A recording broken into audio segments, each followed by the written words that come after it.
Hello everyone, hope you guys are doing well. In today's video we are going to talk about a very important topic, like what has been the impact of the Ukraine-Russia war on the stock market, which industries have flourished in such situations and which industries have been negatively affected because of the war situation, so that this video acts as a learning curve for everyone on what kind of decisions could impact your portfolio going ahead if such situation arises again.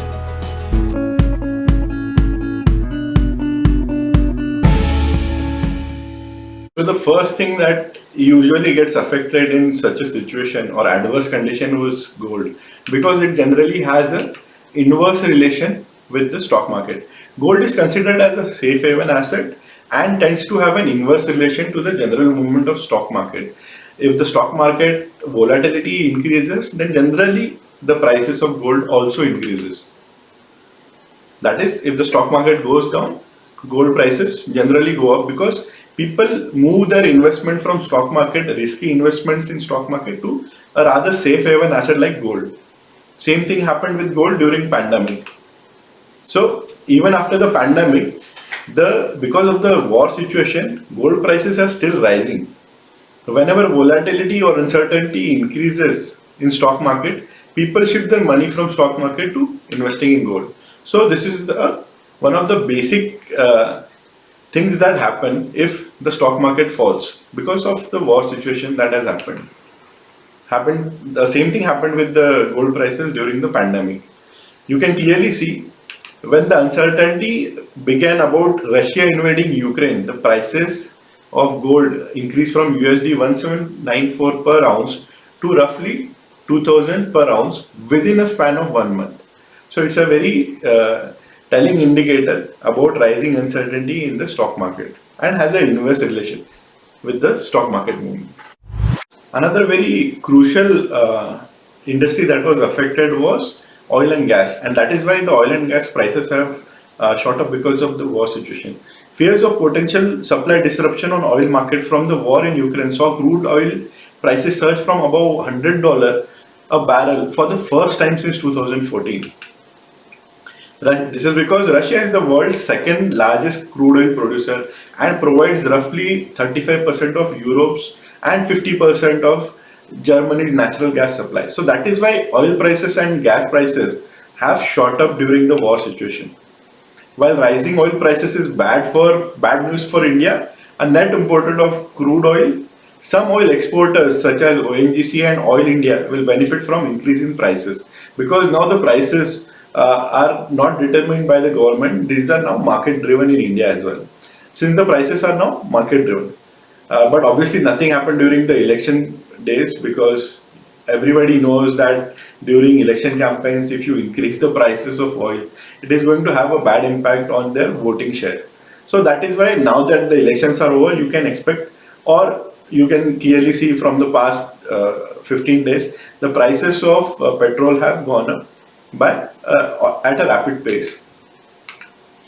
So from when the uncertainty began about Russia invading Ukraine, similar graph we are going to have a look at. WTI crude future prices increased from USD $80 per barrel to a high point of $120 per barrel. That is a 50% increase in just a span of 2 months. So that would have given you a tremendous increase in your, if you would have invested in the future prices for crude oil. This was because due to the anticipation of disruption in supply of crude oil globally, and same thing happened with the energy prices in Europe.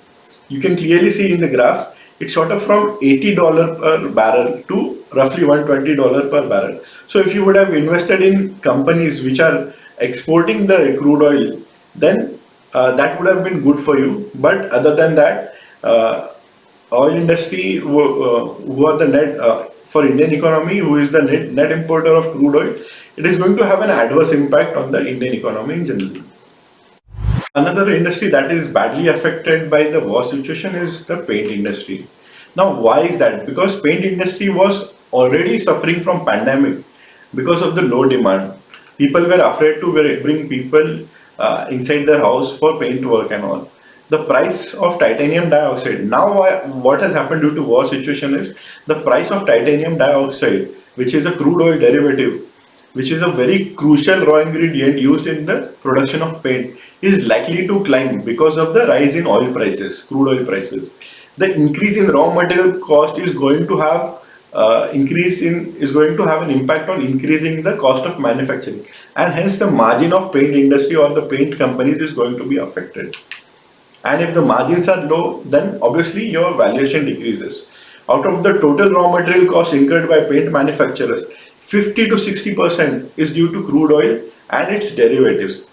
In recent months, many Indian paint companies have raised their prices numerous times, but not enough to offset the increase in raw material cost prices. So that is why paint industry is going to be adversely affected by your by the war situation.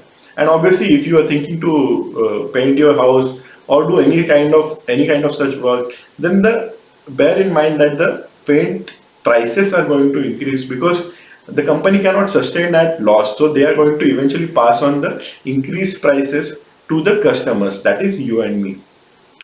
Industry that is badly affected due to the war situation is the auto industry. What has happened is, as the oil prices are rising, freight rates are also moving upwards, affecting the cost of raw material, which is moved from one country to another country. Now, auto industry is something that was already facing a semiconductor shortage issues. Now, what has happened during war because of the broken supply chain of Russia and Ukraine, where Russia is the main supplier of palladium for manufacture of semiconductors, and Ukraine also supplied special gases such as neon and helium, which are required in chip making. So, semiconductors are continuing to be in shortage going ahead for the auto industry as well. And apart from this headwind, rising metal costs, rising crude oil prices, and eminent fuel prices are another headwind for the auto industry. Because as the fuel prices rise or soar to a next high, common people generally tend to shy away from buying any automobile because that is going to add burden to their pockets, and they tend to generally use public transport as a safer as a cheaper means to commute from one place to another. Disruption in supply chain means lesser car will be produced, and a rise in raw material price means that the price of cars will also increase. So it is going to have a double impact. So automobile sector is to be expected to be hit considerably. Also, as we have already discussed, rising fuel price means more people would shift to public transport rather than buying an automobile, or they could move to electric vehicle. Now, this doesn't mean that there isn't a buying opportunity into the auto industry. Now, what has happened during the war situation was auto industry was such badly affected that people perceived that the valuations could go much down than the actual drop in price that should have happened on the farewell. Another example for this would be Atul Auto. If you refer to my previous videos where I have mentioned the target price to be somewhere around 320, 350. Now, obviously, it is going to get affected because of the war situation. But people discounted the price so much that the price went till 155 per share, whereas the fair value still is somewhere between 250 and 300. So it created a buying opportunity for value investors. I again reinvested in Atul Auto at roughly around 160, whereas I exited at around 200 or 210 during the war situation. Now, so if you understand clearly that market sometimes or the sentiment sometimes discount the prices of some stock or any industry more than what it actually should have. So it possesses a buying opportunity in auto industry if the price is too much discounted than what it should. Another such industry is that is affected because of the war situation is aviation industry. Now, aviation industry was very badly affected due to pandemic because people were afraid of traveling from one place to another during the pandemic, and also there were very countrywide restrictions which have now been lifted because the pandemic is now hopefully coming to an end. But what happened due to the war situation was airline stocks are very sensitive to the movement of crude oil prices. And as we have clearly seen that the crude oil prices have risen. If the prices of oil continues upward rally, then it would lead to an increase in aviation fuel turbine prices, which is used in the airline sector. This is a worry for airline as fuel accounts for a lion's share of their operating expenses. For roughly speaking, 40% of the raw material cost in any airline is of the ATF fuel. Rising ATF prices, that is aviation turbine fuel, will have a direct impact on companies' profitability.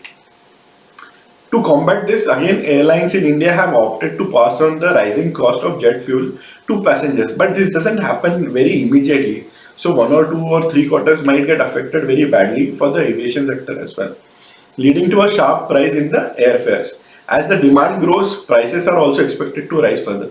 But a positive thing for the aviation sector is that due to the end of, hopefully the end of pandemic, now trans, transport mediums from aeroplanes have increased, and people are freely moving from one state to another or one country to another. So this should give a rise in revenue for the aviation sector as well. But for 2 3 quarters, hopefully just for 2 3 quarters, the till the time the price is passed on to the customers, aviation sector is going to have a bad impact on their margin because of the war situation. But as we have already spoken, this should be compensated by increasing travel due to removal of COVID restrictions globally. Chemical industry is another industry that is badly affected because of the war situation. The chemical sector's fundamentals also had just recently begun to improve, but the war has reignited concerns. Going ahead, there is a possibility that the profit margins will be impacted. Crude oil again is the major driver in the petrochemical industry because many of the key chemical building blocks such as aromatics, ethylene and propylene for the industry's products are directly produced from oil and its derivatives. Example of its derivatives is given. Some chemicals such as chlorine are manufactured in very energy intensive ways and have a significant relationship to the oil prices. So again, similarly, chemical industry is going to have a huge impact because of the war situation and increase in crude oil prices. Another industry that is affected in a positive way due to the war situation is metal industry and the commodities industry. Now, Russia is a big producer of steel, aluminium, and nickel. Besides, oil and supply disruptions have caused the prices of these commodities to surge. So, producers of steel, aluminium, and nickel are going to definitely benefit, and these industries are going to flourish because the supply chain of Russia and Ukraine is going to be broken because of the war situation. And even if it comes back, then Ukraine would try to not export their metals, but rather would use it to build up its infrastructure again. So there is going to be a huge supply and demand gap, which is expected to last at least for 8 to 9 months, even if the war ends right now. For instance, the higher cost of aluminium, nickel, and other metals is expected to result an increase in the cost of finished goods such as automobiles, electronic goods, and renewable energy industries. But metal industry is going to flourish during this time. India's construction industry is also going to be badly affected by the escalation of base metal and energy prices. Even as the domestic steel and aluminium makers, what they will hope to do is that the domestic players would try to take advantage of this demand and supply gap and would rather try to export their finished products to outside countries where the demand is very high because of the supply and demand gap. And the eventually Indian steel, aluminium, and nickel prices is going to match to the rising prices in the European countries where the supply and demand gap is going to be huge. So this is going to have a very positive impact on the metal industry, at least for 8 or 9 months. Even if the war situation, even if the war comes to an end as on today, nonetheless, steel and aluminium manufacturers stand to gain through the higher exports because domestic prices are still lower compared to the global prices. So you can expect in coming 6 to 8 months there could be a rise in the share prices of these industries who are producing metals or commodity industry. Just to add to what observation we have for the metal industry, if you refer to my previous videos where I've mentioned why the prices of steel producers have skyrocketed in 2021, then you could have clearly seen where I've clearly mentioned that the prices are going to increase till at least September 2021. This was because of the pandemic, when the supply demand was disrupted because of the pandemic. Now, if you see the metal prices graph anywhere, if you do a small research, you can clearly see that till October 2021 was the peak point where the steel prices rose to a record extent. After that, the steel prices have been cooling off, but now again, the same situation is going to arise, and I hope that I believe that the metal prices or the steel prices are going to increase to such an extent that even the October 2021 high is going to be surpassed in coming 6 to 8 months. Wheat prices are expected to have a positive impact because 25% of world's wheat pro exports comes from regions which are either now ravaged by the war in Ukraine or rejected from Western trading bloc because of Russia sanctions. India's wheat exporters are looking at a bonanza from the Russia-Ukraine war as prices of the cereals have skyrocketed in major markets across the globe amid sharply reduced supplies from the war-wrecked region and could predictably remain somewhat elevated throughout financial year 2023 as well.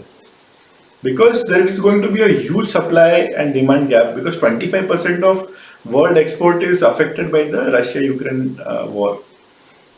Given that India could have an exportable surplus of 11 to 12 million tons of wheat after meeting the requirement of National Food Securities Act, the country could conceivably fetch close to roughly USD 5 billion by exporting the worldwide staple food to a host of countries in the next financial year itself. To put it in perspective, India's wheat exports in financial 2023 could potentially be 2.5 times the current year's all-time high level in the value terms and close to 9 times the shipments in financial year 2021.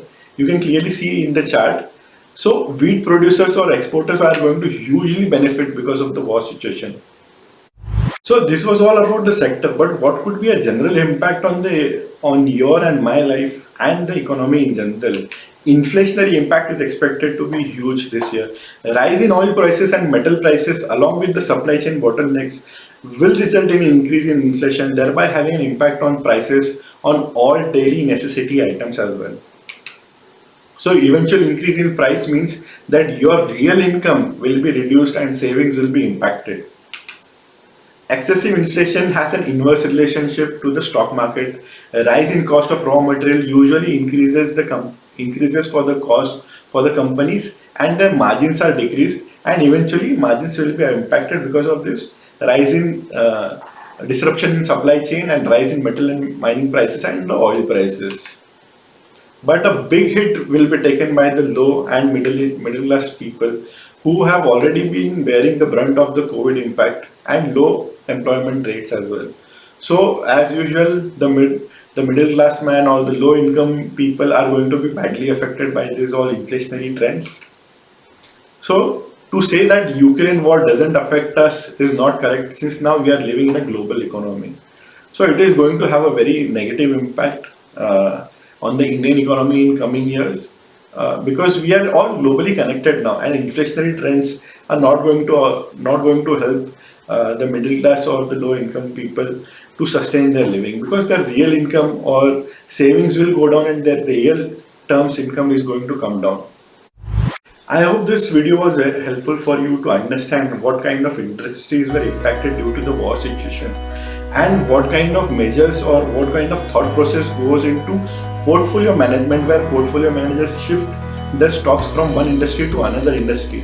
So you have to take a calculated guess or an educated guess to shift your portfolio so that your portfolio doesn't suffer even during such crisis. So many of the portfolio managers are making profits because they shifted their portfolio into the right industry at the right time. So hopefully this video was helpful for you. I also conduct various value-added courses. You can look at the free lectures in the link in the description, and let us meet on another interesting topic in the next video.